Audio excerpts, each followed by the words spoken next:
Iku metu kang sesuk piye?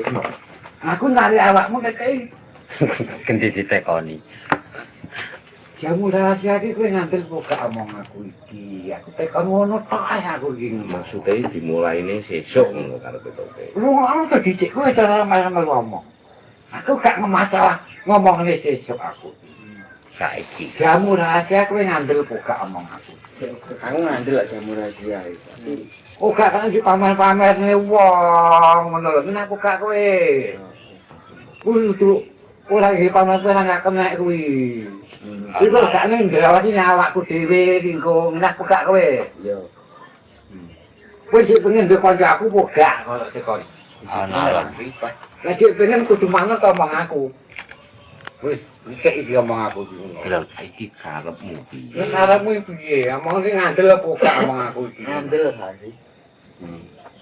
Ora ngandel dilekasi saiki. Ngono lho. Terus kowe lek wis roh jamu kuwi arep mau. Aku iki kok nggih apa tak tekoni iki lho. Apa arep mau ndel-ndelan? Iku dijebane didunungne ngono. Iku sing anu ya awakku dhewe ngono lho. Nek aku gak Resiko iki iku nek awakku dhewe sikune ora yang kowe ngono lho. Ini berat kok iki masalahe. Ngono lho. ora nek iki sembrono. Lek kowe bingung ya manuta. Isem aku apa sing ditekoni iki? Masalah iki urung wayahe. Kowe ora wayahe ngono kuwi. Iki lakone suwi. Yo ora kuat. Yo rong kuat rong wayahe yo ngono lho. Ya mudah kan ngerti buka kowe jan. Wong sing saumurane Pak Gri cek pikir-pikir kok. Ana Pak Gri. Terus sampean mulai pikir-pikir to Pak Gri kan. Heeh. Aku kawane.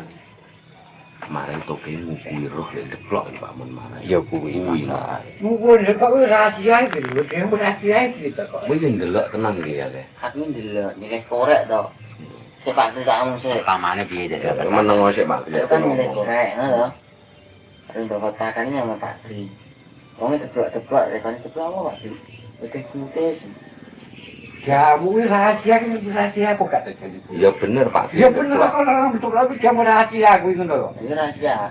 Rahasia kalau juga ngomong uang ngono Mas itu lho. Ora